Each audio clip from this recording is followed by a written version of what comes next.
আজকে আবার একটি ক্লাস নিয়ে আমি এলাম, যেখানে আমি আলোচনা করব মানুষের দাঁত নিয়ে, হিউম্যান টিথ নিয়ে। দেখো, আমাদের বাংলায় একটা প্রচলিত প্রবাদ আছে, দাঁত থাকতে দাঁতের মর্ম বোঝে না। আসলে কেন এরকম প্রবাদ? না, দাঁত আমাদের শরীরের খুব ইম্পর্টেন্ট একটা অঙ্গ। কারণ দাঁত না থাকলে আমরা যেরকম খাবার চেবাতে পারবো না, আমাদের কথা বলতে অসুবিধে হবে এবং আরও বিভিন্ন ধরনের অসুবিধার সম্মুখীন আমরা দাঁত না থাকলে হব। এবার আমাদের ডাইজেস্টিভ সিস্টেমে মুখবিবর বা বাক্যাল ক্যাভিটির মধ্যে আপার্য এবং লোয়ার জতে আমাদের দু সেট দাঁত থাকে। এখন মানুষের যে দাঁত, এর যে গঠন, এই ডেন্টিশন কি ধরনের? মানুষের ডেন্টিশন বলতে যে দাঁতটা মানুষের ক্ষেত্রে থেকোডন্ট, মানুষের যে ডেন্টিশন বা দাঁতের গঠন, সেটা প্রাথমিকভাবে এটাকে আমরা বলি থেকোডন্ট। কেন থেকোডন্ট বলি?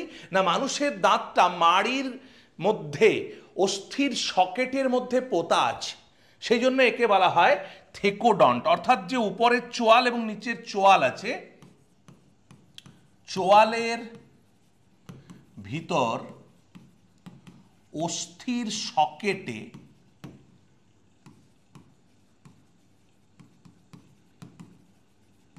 মধ্যে প্রথিত থাকে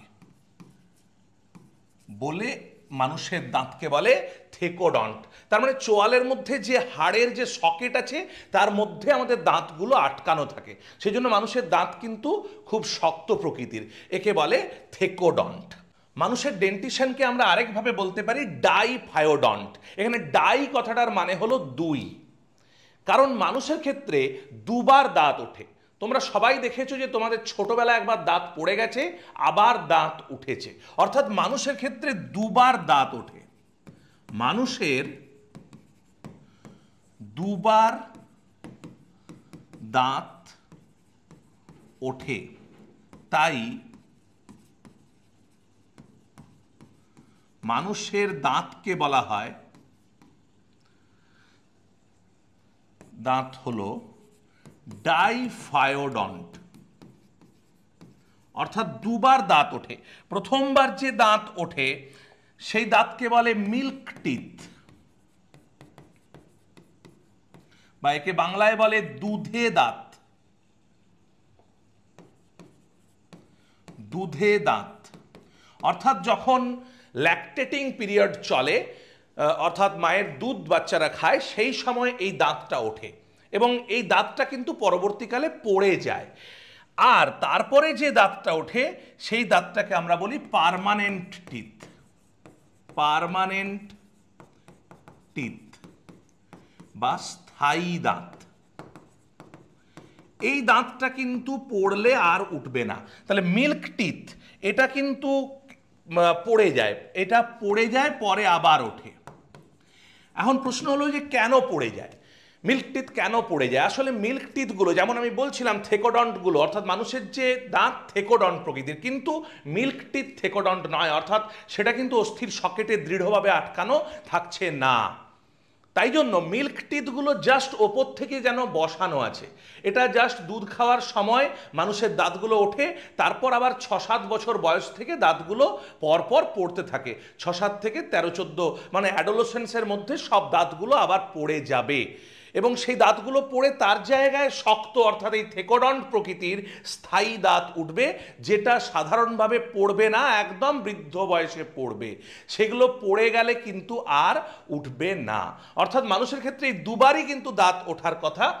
একবার দুধে দাঁত উঠছে, সেটা পড়ে যাচ্ছে, তারপর আবার স্থায়ী দাঁত উঠছে, কিন্তু স্থায়ী দাঁত বৃদ্ধ বয়সে বা কোনো অ্যাক্সিডেন্টাল কারণেও যদি পড়ে যায়, সে দাঁত কিন্তু আর রিপ্লেসড হয় না, অর্থাৎ বারবার তোমার দাঁত কিন্তু উঠবে না। এবার মানুষের ক্ষেত্রে মিল্ক টিথ থাকে হচ্ছে 20টি মিল্ক টিথ থাকে, আর পার্মানেন্ট টিথ থাকে 32টি। সংখ্যাগুলো তোমরা ভালো করে মনে রাখবে। এবং যে কথাগুলো বললাম আমি সবগুলো ডিটেলস এখানে আর লিখতে গেলাম না, যে স্থায়ী দাঁত কিন্তু তাহলে পড়ে গেলে আর উঠবে না, এটা পার্মানেন্ট। আর দুধে দাঁত কিন্তু পড়ে যাবেই, এটা 6-7 বছর বয়স থেকে 13-14 মধ্যে অ্যাডোলেসেন্স আসার মধ্যে সব দাঁতগুলো পড়ে যাবে এবং রিপ্লেসড হয়ে যাবে পার্মানেন্ট টিথ দ্বারা। এবং এই মানুষের দাঁত এরকম দুবার ওঠে, অর্থাৎ একবার পড়ে যায় বলে, যেহেতু মানুষের দাঁত একবার পড়ে সেই জন্য মানুষের দাঁতকে আমরা আরেকভাবে ডেসিডুয়াস টিথও বলতে পারি। একে বলে ডেসিডুয়াস দাঁত বা পর্ণমোচী দাঁত। অর্থাৎ পর্ণমোচী বৃক্ষের যেমন পাতা ঝরে যায় তারপর আবার নতুন পাতা ওঠে, আমাদের ক্ষেত্রে যেরকম মিল্ক টিথগুলো সেগুলো হয় এবং পর্ণমোচী বৃক্ষের যেমন পাতা ঝরে যায় সেরকম আমাদেরও ওই মিল্ক টিথগুলো সব পড়ে যায়, তার বদলে আবার স্থায়ী দাঁত ওঠে। সেই জন্য আমাদের দাঁতকে অনেক ক্ষেত্রে ডেসিডুয়াস দাঁত বলেও বা ডেসিডুয়াস টিথ বলেও চিহ্নিত করা হয়। মানুষের যে ডেন্টিশন এটা আরেকভাবেও বলা যেতে পারে, একে বলা হয় হেটেরোডন্ট। হেটেরোডন্ট। এখন এই হেটেরো কথাটার মানে কি? হেটেরো মানে হচ্ছে আলাদা, হেটেরো কথাটার মানে ডিফারেন্ট। হেটেরো মানে হলো ডিফারেন্ট বা আলাদা। এবার কেন এরকম আলাদার কথা আসছে? ডন্ট মানে দাঁতের যে গঠন সেটাকে ডন্ট, দাঁত সংক্রান্ত যে কোনো জিনিসকে ডন্ট বলে এবং দাঁতের যারা চিকিৎসা করেন সেই জন্য তাদেরকে বলা হয় দেখবে ডেন্টিস্ট। এবার এই হেটেরোডন্ট, কেন আমরা হেটেরোডন্ট? না, আমাদের প্রধানত 4 ধরনের দাঁত আছে। কত ধরনের দাঁত আছে? 4 ধরনের দাঁত আছে, দাঁত থাকে, তাই জন্যই আমরা হেটেরোডন্ট। এবার 4 ধরনের দাঁত কি কি এটা খুব ভালো করে মনে রাখতে হবে। ইনসিজার, তারপরে হয়েছে ক্যানাইন, তারপরে প্রিমোলার এবং মোলার। এই 4 ধরনের দাঁত আমাদের ক্ষেত্রে থাকে। ইনসিজারকে বাংলায় বলে কৃন্তক,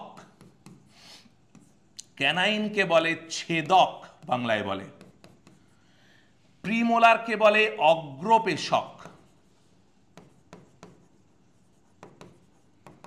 আর মোলারকে বলে পেশক। এই প্রত্যেকটা দাঁতকেই আমরা কিন্তু চিহ্নিত করতে পারি এরকম, শুধু আই বললে দাঁতের এর ক্ষেত্রে আই বললে ইনসিজার বোঝায়, সি বললে ক্যানাইন বোঝাবে, পিএম বললে প্রিমোলার বোঝাবে এবং এম বললে মোলার বোঝাবে। অর্থাৎ এই 4 ধরনের দাঁত আছে। প্রত্যেকটা দাঁত কিন্তু একই রকম নয়, প্রত্যেকটা দাঁত কিন্তু আলাদা রকম। সেই জন্য আমাদের যে দাঁত, মানুষের যে ডেন্টিশন সেটা হচ্ছে হেটেরোডন্ট। জেনে রাখো একটু, মানুষের ক্ষেত্রে এটা প্রযোজ্য নয়, কিন্তু কিছু কিছু প্রজাতির জীবের ক্ষেত্রে হোমোডন্ট দাঁত দেখা যায়। তাহলে এখানে দেখো হোমো, হোমো কথাটার মানে হচ্ছে সেম, অর্থাৎ এক ধরনের। একই ধরনের দাঁত দেখা যায় সাধারণত সরীসৃপদের ক্ষেত্রে, একই ধরনের দাঁত দেখতে পাওয়া যায়। বা যদি অনেক ক্ষেত্রে কিছু কিছু মাছের ক্ষেত্রে দাঁত দেখতে পাওয়া যায়, তাদের কিন্তু একই ধরনের দাঁত, অর্থাৎ সব দাঁতগুলো একটা টাইপের, একই ধরনের, তাই জন্য তাদের দাঁতকে বলে হোমোডন্ট। হোয়ারএজ মানুষের দাঁত কিন্তু এরকম 4 ধরনের দাঁত আছে। অর্থাৎ আমি বলেছি বাচ্চাদের 20টা দাঁত আছে, বড়দের ক্ষেত্রে স্থায়ী দাঁত 32টা পর্যন্ত থাকতে পারে, কিন্তু সেই দাঁতগুলো এই 4 ধরনের হবে। এবার কোন দাঁত কি ধরনের হবে, তার গঠন কেন এরকম নাম, সেটা একটু আমি তোমাদের ছবি এঁকে বোঝানোর চেষ্টা করি। দেখো ইনসিজার এটা কৃন্তক, আমি খুব সরল একটা ডায়াগ্রামের মাধ্যমে বোঝানোর চেষ্টা করছি। এটা অনেকটা এই ধরনের ব্লেড লাইক স্ট্রাকচার হবে এবং মুখের সামনের দিকে এই ধরনের দাঁতগুলো থাকবে এবং এইটা হচ্ছে মূলত খাবার কাটার ক্ষেত্রে কাটতে সাহায্য করে। ধরো তুমি একটা বিস্কিট খাচ্ছ, আমাদের এই সামনের দাঁতগুলো হচ্ছে দেখো এই টাইপের দাঁত, এই কৃন্তক দাঁত, একদম উপরটা ব্লেডের মতো শার্প থাকবে, তাহলে সেটা হচ্ছে কাটতে সাহায্য করবে। ছেদক দাঁতটা এই ধরনের থাকবে, একটু ভি আকৃতির, ওপরটা একটু একদম ছুচালো থাকবে, সূচালো থাকবে। এটা হচ্ছে কোনো বিশেষ করে মাংস বা শক্ত কিছু, শক্ত জিনিস ছিঁড়তে সাহায্য করবে, ছিঁড়তে সাহায্য করে। আর অগ্রপেশক আর পুরোপেশক। তাহলে এই দুটো দেখো একদম শার্প হচ্ছে, এইটা হচ্ছে সুচালো টাইপের হচ্ছে, আর অগ্রপেশকটা সামনেটা একটু উঁচু, পিছন দিকটা একটু নিচু ধরনের হবে। অর্থাৎ তোমরা যদি দাঁতের পরপর অবস্থান দেখো, আমি তোমাদেরকে দেখাচ্ছি, তো সেই অবস্থানে সবচেয়ে সামনের দিকে আমাদের থাকে ইনসিজার, তারপরে ইনসিজারের পরে দুপাশে ক্যানাইনগুলো থাকে, ক্যানাইনের পর থাকে প্রিমোলার এবং লাস্ট থাকে মোলার। তাহলে প্রিমোলারের যে কাস্পটা, এই কাস্পটা সামনের দিকটা একটু উঁচু, পিছন দিকটা একটু নিচু। মোলারে কিন্তু একদম ফ্ল্যাট টাইপের এরকম, এবং ওই পাশ থেকে আরেকটা কাস্প থাকে এরকম, উপরটা একদম ফ্ল্যাট টাইপ, যার ফলে এই ধরনের দুটো দাঁতই এটা খাদ্য পেশনে, অর্থাৎ পেশাই করতে সাহায্য করে।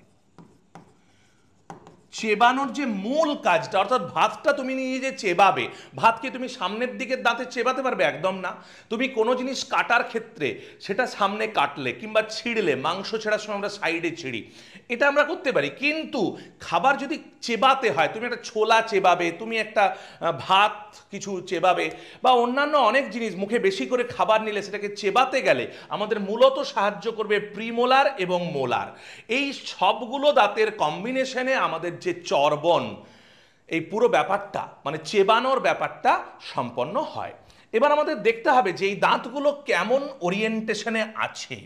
অর্থাৎ আমরা যদি একটু খুব সিম্পল ড্রয়িং, আবার বলছি, আমি এইটাকে ধরলাম উপরের চোয়াল, এটাকে ধরছি নিচের চোয়াল, এবং মনে রাখবে যে আমরা যেহেতু দ্বিপার্শ্বীয়ভাবে প্রতিসমতা, অর্থাৎ আমাদের যে দাঁতের সংকেত সেটা কিন্তু মানে এপাশে যা থাকবে উপরের চোয়ালের এপাশেও তাই থাকবে, নিচের চোয়ালের এপাশে যা থাকবে এপাশেও তাই থাকবে, এবং আমাদের ক্ষেত্রে মজার ব্যাপার, উপরের চোয়ালেও যা আছে নিচের চোয়ালেও সেম আছে। তাহলে আমি ধরে নিচ্ছি যে এটা উপরের চোয়াল আর এটা হচ্ছে নিচের চোয়াল। এবার দাঁতগুলো কেমন ভাবে থাকবে দেখো, প্রথমেই থাকবে আমাদের এদিকে ইনসিজার, এখানেও দুটো ইনসিজার, মানে মানুষের যদি আমি এটা বড়দের দন্ত সংকেতটা আগে বলে দিই, I2/2, C1/1, প্রিমোলার 2/2, মোলার 3/3, এই পুরোটা এরকম থাকবে, ইনটু 2 সমান দেখবে, মিলিয়ে নাও 32 হবে। যদি মনে রাখার সুবিধের জন্য আরেকটা তোমাদের সূত্র বলে দিই, 2123/2123 ইন্টু 2। এবার তুমি একটা সেট গোনো, 2123 মানে 2 একে 3 4 5 6 7 8, 8 8 16 2 32টা। অর্থাৎ এভাবেও মনে রাখতে পারো, এভাবেও মনে রাখতে পারো, তবে এটাতে ডিস্টিংগুইশেবল যে কোন দাঁতটা কটা থাকছে। আই ফর ইনসিজার, আমি আগেই বলেছি এগুলো কোডের মতো, I for incisor, C for canine, PM for premolar, M for molar. তাহলে I2/2, তাহলে এদিকে যদি দুটো থাকে নিচেও দুটো আছে, তাহলে আমি বলেছিলাম এপাশে যা থাকবে এপাশেও তাই থাকবে, তাহলে এপাশেও দুটো ইনসিজার থাকবে, এপাশেও দুটো ইনসিজার থাকবে। ইনসিজারগুলো এই টাইপের দেখতে হবে, আমি একটু কালারটা চেঞ্জ করি বুঝতে সুবিধা হবে। এবার থাকবে ক্যানাইন একটা করে, ক্যানাইনগুলো একটু শার্প হবে এরকম। এগুলো মূলত ক্যানাইন সম্পর্কে একটু বলে রাখি যে ক্যানাইন কিন্তু মাংসাশী প্রাণীদের দেখতে পাওয়া যাবে, যারা মাংস খায়। অর্থাৎ যদি শাকাশী বা তৃণভোজী প্রাণীদের দেখো তাদের কিন্তু এই ক্যানাইন দাঁত থাকবে না, কিন্তু মাংসাশীদের ক্ষেত্রে ক্যানাইন দাঁত থাকবে। বা যারা অমনিভোরাস, যেমন আমরা হচ্ছি অমনিভোরাস মানে সর্বভোগ, অর্থাৎ আমরা মাংসও খাই, আমরা তৃণভোজীও, আর যেমন আমরা সব রকম ভেজিটেরিয়ান এবং আমরা মাংসাশী দুটোই আমরা একসাথে, সেই জন্য আমাদের কিন্তু দু ধরনের দাঁতই আছে, আমাদের ক্যানাইন প্রেজেন্ট। কিন্তু তুমি যদি এক্সক্লুসিভলি তৃণভোজী প্রাণী দেখো তাদের কিন্তু ক্যানাইন দাঁত থাকবে না।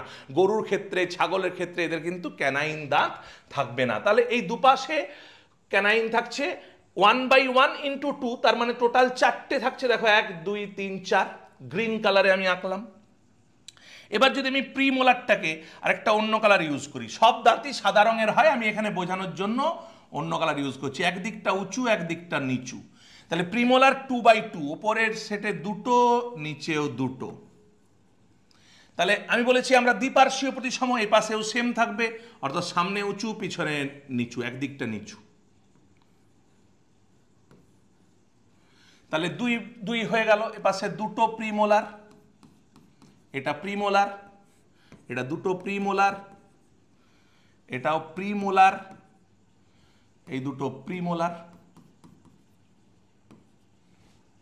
ওকে, আগেরগুলো একটু লিখে দিই। এটা 1 canine, C1, 1C, 1C, C for canine আমরা সবাই জানি। আর এই সামনের গুলো হচ্ছে চারটে, উপরের চারটে, নিচে চারটে, এগুলো হচ্ছে I ফর ইনসিজার। উপরেও চারটে আছে, নিচেও টোটাল চারটে আছে, I4 আছে, উপরেও 4। তাহলে তোমাকে যদি আলাদা করেও জিজ্ঞেস করে মানুষের স্থায়ী দাঁতের ক্ষেত্রে, অবশ্যই এটা যা বোঝাচ্ছি সব স্থায়ী দাঁতের, মিল্ক টিথে আলাদা একটুখানি। তো এই স্থায়ী দাঁতের ক্ষেত্রে ওপরে চারটে ইনসিজার, নিচে চারটে ইনসিজার। অর্থাৎ তোমাকে যদি বলে মানুষের টোটাল ইনসিজারের সংখ্যা কত, তাহলে হবে 4 + 4 8। টোটাল ক্যানাইন বা ছেদক দাঁতের সংখ্যা কত, তাহলে হবে 4। ঠিক এইভাবে যাবে। তো এবার আমরা দেখে নিই লাস্ট যে মোলার। মোলার থাকবে দুপাশে তিনটে তিনটে করে, একদম ফ্ল্যাট টাইপ, প্রত্যেকটা ফ্ল্যাট দাঁত হবে। এগুলো হচ্ছে মোলার দাঁত, 1 2 3। তাহলে এগুলো হচ্ছে তিনটে করে মোলার থাকবে, এই তিনটে করে মোলার থাকছে। আমি সবগুলোতে আর লিখলাম না, এই ইয়েলো কালারে আমি যেগুলো ডিনোট করেছি সেগুলো হচ্ছে মোলার।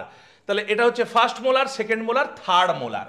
এই থার্ড মোলারটাকে, এটাকে আমি আলাদা করে একটু চিহ্নিত করছি। দেখো, আমরা যদি দাঁতের একটু চিহ্নিতকরণ করি, প্রত্যেক দাঁতের কিন্তু আলাদা করে নাম আছে। ইনসিজার, তাহলে এবার রাইট লেফট ধরে incisor, first incisor, second incisor. তারপরে ক্যানাইন যেহেতু একটাই, তাহলে 1 ক্যানাইন। তারপরে ফার্স্ট প্রিমোলার, সেকেন্ড প্রিমোলার, তারপর first molar, second molar, third molar. এই প্রত্যেক দিকের যে থার্ড মোলার, আমি স্টার দিচ্ছি। এই দেখবে তোমরা যদি গুণে দেখো, সবার কিন্তু 32টা দাঁত নেই। তোমরা যদি ভালো করে গোনো দেখবে, আমরা বলেছি যে মানুষের দাঁতের সংখ্যা, স্থায়ী দাঁতের সংখ্যা 32, ছোটবেলা থেকে পড়ে আসছো। কিন্তু তোমরা যদি বাস্তব অবস্থাটা দেখো, বড়দের ক্ষেত্রেও, এমনকি তোমাদের নিজেদের ক্ষেত্রেও, তোমরা যদি আয়নাতে একটু ভালো করে দেখো এবং গোনো, ম্যাক্সিমামের দেখবে 32টা দাঁত কিন্তু নেই। তাহলে স্বাভাবিকভাবে তোমাদের মনে প্রশ্ন জাগবে, স্যার আপনি বলেছিলেন 32টা দাঁত, কি করে 32টা? দেখো, বিষয়টা হলো আমাদের বিবর্তনজনিত কারণে আমাদের মুখের সাইজ যেহেতু একটু কমে আসছে, সেই জন্য 32টা দাঁত কিন্তু অনেকেরই থাকে না। অর্থাৎ থার্ড মোলার, এই যেটাতে আমি স্টার মার্ক দিয়েছি, এই থার্ড মোলার বা তৃতীয় মোলার, এই দাঁতটা অনেকের ক্ষেত্রে ওঠে না, কিন্তু আবার অনেকের ক্ষেত্রে উঠে যায় এবং অনেকের ক্ষেত্রে সেটা ব্যথারও সৃষ্টি করে। তো এই থার্ড মোলারকে বলা হয় আক্কেল দাঁত।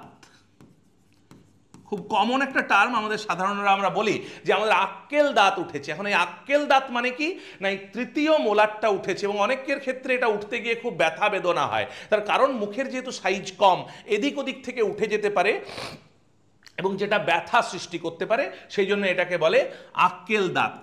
ইংলিশে বলে উইসডম টিথ, উইসডম টিথ। তো এইটা হচ্ছে মানুষের স্থায়ী দাঁতের টোটাল আমি প্যাটার্নটা খুব ইজি ওয়েতে দেখালাম। যদিও আমি আবার বলছি, স্ট্রেট ওয়েতে থাকে না, এটা কিন্তু কার্ভি স্ট্রাকচারে থাকে। এটা নিচের জটা আর এটা উপরের জ, আমাদের এরকম কার্ভি স্ট্রাকচারে থাকে, কার্ভ করে থাকে। হ্যাঁ, তো এরকমভাবে এটা অনেকটা হাইপারবোলিক একটা কার্ভের মতো থাকে। দেখো, আমি একটা স্কাল নিয়ে এসেছি, হিউম্যান স্কাল। যে স্কালের মধ্যে যদি দাঁতের গঠনটা দেখো, উপরের চোয়াল এরকম একটা দেখো ইউ শেপেড স্ট্রাকচার, নিচের চোয়ালেও দেখো একটা ইউ শেপেড স্ট্রাকচার ফর্ম করেছে এবং পরপর যে দাঁতগুলো আছে, সেই দাঁতগুলো এই সামনের দিকে যে চারটে, সেখানে চারটে হচ্ছে ইনসিজার, তারপর ক্যানাইন, তারপরে দুটো প্রিমোলার এবং মোলার। আমি বিশেষ করে তোমাদেরকে মোলার দাঁতটা, আমি জানি না যে ছবিতে কতটা ভালো দেখা যাবে, তো আমি একটু খুলে নিয়ে দেখানোর চেষ্টা করছি যে এই মোলার দাঁতটা একটু লক্ষ্য করো, যে মোলার দাঁতগুলো কিন্তু ফ্ল্যাট, উপরের দিকটার কাছগুলো খুব ফ্ল্যাট, যার জন্য খাবার চেবাতে সুবিধা হয়। হোয়ারএজ ইনসিজারগুলো দেখো, ইনসিজারগুলো দেখো এখানটা, এগুলো হচ্ছে খুব শার্প স্ট্রাকচার, একেবারে এই জায়গাটা একদম ব্লেডের মতো ধারালো। আর তারপরে ক্যানাইনটা কিন্তু আবার উপর দিকটা একদম খুব শার্প, যাতে মাংস ছিঁড়তে সুবিধা হয়। তো এইটা হচ্ছে মানুষের একটা স্কালে কিভাবে দাঁতগুলো থাকে, আমি সেটা তোমাদের দেখালাম। মানুষের স্কালে এইভাবে দাঁতগুলো থাকে। এবার যেটা আমি অলরেডি আলোচনা করেছি আরেকবার দেখিয়ে দিই যে মোলারগুলো তাহলে দেখো এরকম ফ্ল্যাট কাস্প, ক্যানাইনটা একটু শার্প থাকে, ইনসিজারটা ওপরটা দেখো এরকম ব্লেডের মতো ধারালো, আর প্রিমোলারটা এরকম টাইপের। এবার হিউম্যান ডেন্টাল ফর্মুলা যেটা আমি পার্মানেন্ট বা স্থায়ী দাঁতের ক্ষেত্রে অলরেডি তোমাদের বলেছি, স্থায়ী দাঁতের ক্ষেত্রে এটা হচ্ছে স্থায়ী দাঁত, সেখানে সংকেতটা হচ্ছে I2/2, C1/1, প্রিমোলার 2/2, মোলার 3/3। মনে রাখতে পারো 21-23/21 গুণিত 2। আর মিল্ক টিথ বা দুধে দাঁত, দুধে দাঁত তার ক্ষেত্রে সংকেতটা একটু আলাদা, 2102, 2102। এদের ক্ষেত্রে প্রিমোলার থাকবে না, ইনসিজার ক্যানাইনটা সেম সেম, প্রিমোলার 0। তাই জন্য আমাদের কিন্তু ওইভাবেই লিখতে হবে 2102, মানে কেউ কিন্তু এরকম লিখে দেবে না যে 212/212। কেন হবে না? তাহলে তৃতীয় যে 2টা সেটা কিন্তু প্রিমোলার বুঝিয়ে যাবে, তাই আমরা লিখবো এভাবেই 2102। 0 হচ্ছে প্রিমোলার এখানে থাকে না, সেটাকে সিগনিফাই করছে। আর এমনি যদি বলতে হয় I2/2, C1/1, প্রিমোলার 0/0, মোলার 2/2 দিয়ে ব্র্যাকেট দিয়ে ইন্টু 2 সমান 20। শিশুদের ক্ষেত্রে এই 20টা দাঁত থাকবে। এবার চলে আসি একটা দাঁতের গঠন কেমন হবে। একটা দাঁতকে যদি আমরা বাইরের দিক থেকে দেখি, বাহ্যিকভাবে দেখি, তাহলে বাহ্যিকভাবে একটা দাঁতের 3টে অংশ, বাহ্যিক গঠন। বাহ্যিকভাবে একটা দাঁতের 3টে অংশ, একে হচ্ছে ক্রাউন, 2 গ্রীবা, 3 হচ্ছে দন্তমূল।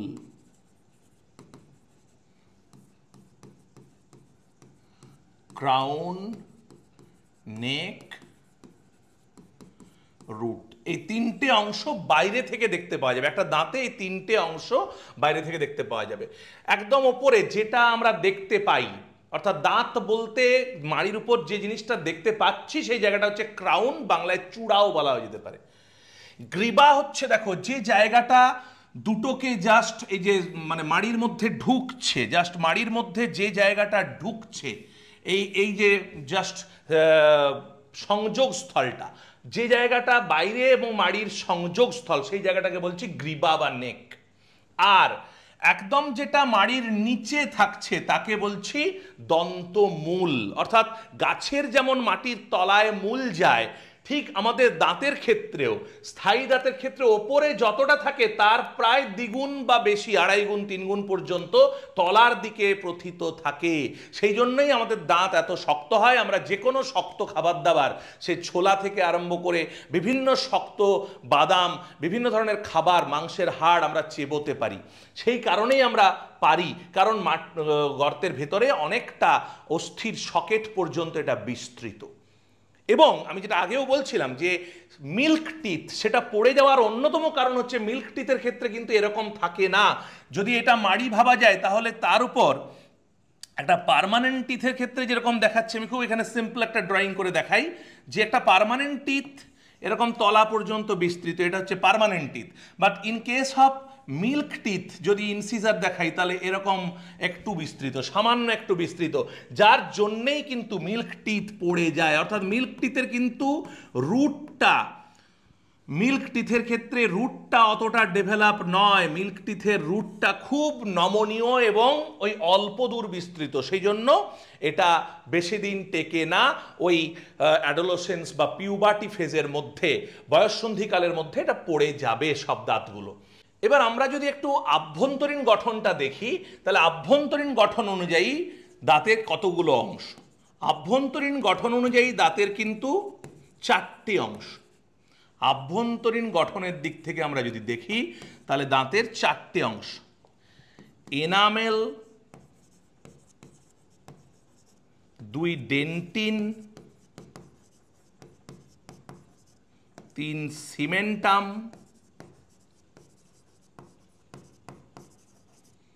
4 পাল্প।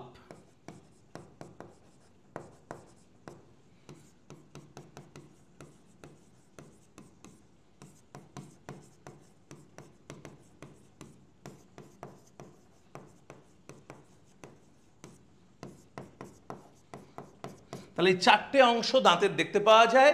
ভেতরের দিক থেকে। আমরা যদি দাঁতকে প্রস্থচ্ছেদ করি তাহলে তার দাঁতের ভেতরে প্রথমে থাকবে এনামেল, তারপরে ডেন্টিন, তারপরে সিমেন্টাম এবং পাল্প। অর্থাৎ বাহ্যিকভাবে তো দাঁতকে ক্রাউন, গ্রীবা, মূলে ভাগ করেইছি, কিন্তু আভ্যন্তরীণভাবে। এবার দেখো কোনটা এনামেল। এখানে যেটা একটু ব্রাউন কালারে করা আছে, যদিও বলে রাখি যে ব্রাউন কালার কিন্তু দাঁতের তো হবে না, দাঁতের তো সাদা কালারই হবে, কিন্তু আমি এখানে বোঝানোর জন্য ব্রাউন কালার করেছি। এই যে ওপরের যেটা সবচেয়ে শক্ত অংশ, যেটা তোমরা দেখতে পাচ্ছ, সেই অংশটাই হচ্ছে এনামেল। এই অংশটাই হচ্ছে এনামেল। এটা সাদা এবং এটা দেহের সবচেয়ে শক্ত অংশ। এটা দেহের, তোমাকে যদি এমনিও প্রশ্ন করে যে মানব দেহের সবচেয়ে শক্ত অংশ কি, তাহলে মানব দেহের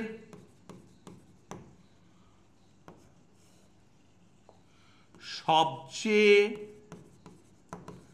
শক্ত অংশ, মানবদেহের সবচেয়ে শক্ত অংশ হচ্ছে দাঁতের এনামেল। এরপরে কোনটা? ডেন্টিন। এখানে যতটা তোমরা ইয়েলো কালারে দেখতে পাচ্ছ, সবচেয়ে বেশি অঞ্চল হচ্ছে ডেন্টিন। সেই ইয়েলো কালারের পুরো অঞ্চলটা হচ্ছে ডেন্টিন। ঠিক আছে, এটা ডেন্টিন। এবং এই ছবি দেখে তোমরা নিশ্চয়ই বুঝতে পারছো, ক্রাউনের স্ট্রাকচার দেখে, এটা একটা ক্যানাইন দাঁত, একটু শার্প টাইপের। যদি ইনসিজার দাঁত হতো তাহলে ওপরটার চূড়াটা একটু ফ্ল্যাট হতো এবং সেটা ব্লেডের মতো শার্প হতো। তাহলে এই ইয়েলো কালারের অংশটা, যতটা ইয়েলো কালার দিয়ে দেখতে পাচ্ছ, সেটা হচ্ছে তোমার ডেন্টিন। এবার আসবো কোন জায়গাটা? সিমেন্টাম।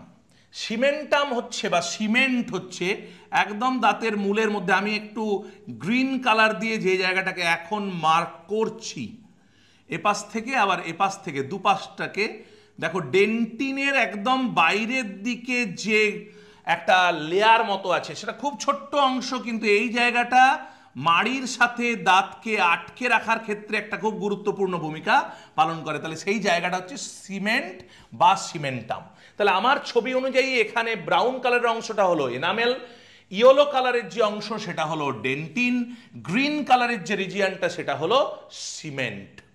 আর ভেতরে যে দেখো সাদা কালারের একটা অংশ আছে, এই সাদা কালারের অংশটা আমি একটু রেড দিয়ে মার্ক করে দিচ্ছি। রেডের একদম ভেতরে দেখো সাদা একটা গহর মতো, এইটাই হচ্ছে ভেতরের এই পাল্প গহর। অর্থাৎ এই দাঁতের এই ভেতরটা পাল্প ক্যাভিটি, এর ভেতরেই কিন্তু যত দাঁতের রক্তবাহ, স্নায়ু সব কিন্তু এই পাল্প ক্যাভিটি দিয়ে ভেতর পর্যন্ত বিস্তৃত। তোমরা দেখবে অনেক সময় আমাদের একটা মনে প্রশ্ন জাগে যে দাঁত একটা হাড়ের মতোই অংশ, যদিও এটা ট্রু বোন নয়, কিন্তু দাঁতে কোনো খাবার চেবালে ব্যথা অনুভব হয় না। শরীরের অন্য অংশে যেমন ব্যথা বেদনার একটা মানে অনুভূতি আমরা পাই, কিন্তু দাঁতের ক্ষেত্রে সেরকম কোনো ব্যথা বেদনার অনুভূতি আমরা পাই না। কেন আমরা পাই না? তার কারণ দাঁতে কোনো নার্ভ এন্ডিং নেই। ব্যথা বেদনার অনুভূতি আমাদের নিতে সাহায্য করে বিভিন্ন নার্ভ এন্ডিংয়ে কিছু গ্রাহক বা রিসেপ্টর আছে, কিন্তু দাঁতের এরকম জায়গায় এনামেল অংশে বা ক্রাউন অংশে কোনো রিসেপ্টর বা গ্রাহক নেই, যার জন্য দাঁতে আমরা ওরকমভাবে কোনো খাবার চেবালে বা দাঁতের মধ্যে একটা পিন ফোটালেও, তুমি যদি দাঁতে একটা পিন মারো তাহলেও কিন্তু সেখানে কোনো ব্যথা বেদনা মানে অনুভূতি আসবে না। তার কারণটাই হচ্ছে এর নার্ভগুলো এই পুরোটাতে বিস্তৃত নয়, এমনকি রক্তবাহগুলো বিস্তৃত নয়। আমি যদি নার্ভকে, নার্ভ এমনিতে সাদা কালারের হবে, কিন্তু যদি আমি দেখাই মানে এরকম নয় যে নার্ভগুলো এই পর্যন্ত বিস্তৃত, এরকম কিন্তু নার্ভ নেই। নার্ভ আছে ওই পাল্প ক্যাভিটির মধ্যে। আমি জাস্ট দেখালাম এই কারণে যে এই পাল্প ক্যাভিটিটার মধ্যে দিয়েই কিন্তু রক্তবাহ এবং তোমার যে মানে রক্তবাহ বলতে শিরা, ধমনী এবং নার্ভগুলো বিস্তৃত হয়েছে। অর্থাৎ এই গহরটা কিন্তু খুব ইম্পর্টেন্ট। ওইখান পর্যন্ত যদি কোনোভাবে আমাদের দাঁতে ক্যাভিটি হয়, দাঁতে গর্ত হয় বা দাঁতের যে পোকা লাগে, সেই সব ক্ষেত্রে ক্যাভিটি পর্যন্ত, এই পাল্প ক্যাভিটি পর্যন্ত যদি চলে যায়, তাহলে আমাদের দাঁতে শিরশিরে ব্যথা অনুভব হয় বা দাঁতে কোনো খাবার চেবাতে গেলেও ব্যথা অনুভব হতে পারে, তীব্র যন্ত্রণা পর্যন্ত হতে পারে। সেটা কিন্তু তাহলে বুঝতে হবে যে ওই নার্ভ এন্ডিংয়ে পর্যন্ত দাঁতে কোনো ক্যাভিটি বা গর্ত তৈরি হয়েছে, যার ফলেই তোমার ব্যথা বেদনা দেখা দিচ্ছে। তাহলে দাঁতের যে বিভিন্ন অংশগুলো, একটা দাঁতে বাহ্যিকভাবে কি কি অংশ আছে, ক্রাউন, গ্রীবা এবং দন্তমূল, আর আভ্যন্তরীণভাবে সেটা দেখলেই enamel, dentine, cementum, pulp. Lastly আরেকবার বলি যে এখানের ছবি অনুযায়ী যেটা তোমরা ব্রাউন কালারে দেখতে পাচ্ছ সেই অঞ্চলটা হলো এনামেল, এটা শরীরের সবচেয়ে শক্ত অংশ। তারপরে যে ইয়েলো কালারের রিজিয়ানটা আছে, যতটা ইয়েলো কালারের রিজিয়ান দেখতে পাচ্ছ সেটা হচ্ছে ডেন্টিন। তারপরে হচ্ছে এই গ্রিন কালার দিয়ে যেটাকে আমি ডিনোট করে দিয়েছি, এই অঞ্চলটা হলো সিমেন্টাম। আর যে মাঝখানে যে গহ্বর মতো অঞ্চলটা আছে এটাকে বলে পাল্প বা পাল্প ক্যাভিটি। এর মধ্যেই বললাম শিরা, ধমনী, মানে সমস্ত ধরনের রক্তবাহ এবং স্নায়ু সেগুলো কিন্তু প্রবাহিত হতে পারে।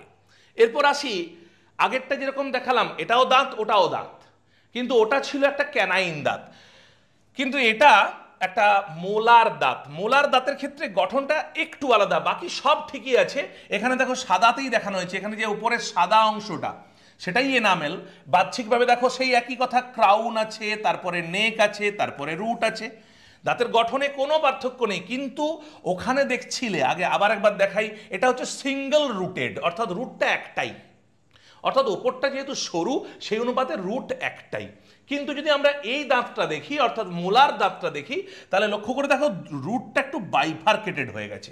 মানে রুটটা, মোলার দাঁতের ওপরটা এরকম, আমি একটু কালারটা চেঞ্জ করি, মোলার দাঁতে যদি ওপরটা যেহেতু ফ্ল্যাট, এর নিচটাও কি হচ্ছে এই রকম টাইপের, যাতে মোলার দাঁত যেহেতু উপরের অংশটাও অনেকটা ফ্ল্যাট, অনেকটা বিস্তৃত, সেই জন্য মূল অংশটাও এরকম বাইফার্কেটেড, অর্থাৎ দুটো ভাগে ভাগ হয়েছে। এবং এর পাল্প ক্যাভিটিটা লক্ষ্য করে দেখো, এর পাল্প ক্যাভিটিটা একদম এদিক থেকে, আমি একটা গ্রিন কালার নিই, একদম এই যে গ্রিন কালারে যতটা আমি করছি এই দিক থেকে একদম এই পাশে পুরোটা পাল্প ক্যাভিটি বিস্তৃত। এবং এখানে লক্ষ্য করো শিরা, ধমনী থেকে তোমার সব ধরনের রক্তবাহ এখানে গেছে পাল্প চেম্বারে, এমনকি এখানে শিরা, তোমার নার্ভগুলোও গেছে।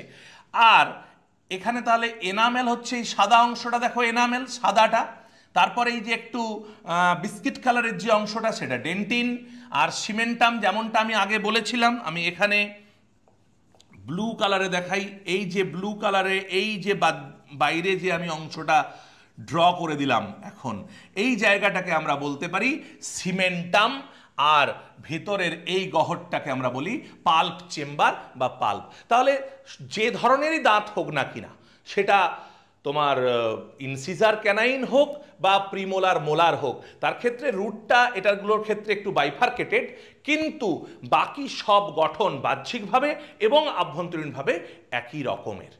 তাহলে আজকের ক্লাস থেকে আমরা মানুষের বিভিন্ন ধরনের দাঁতগুলো এবং তাদের গঠন সম্পর্কে জানলাম।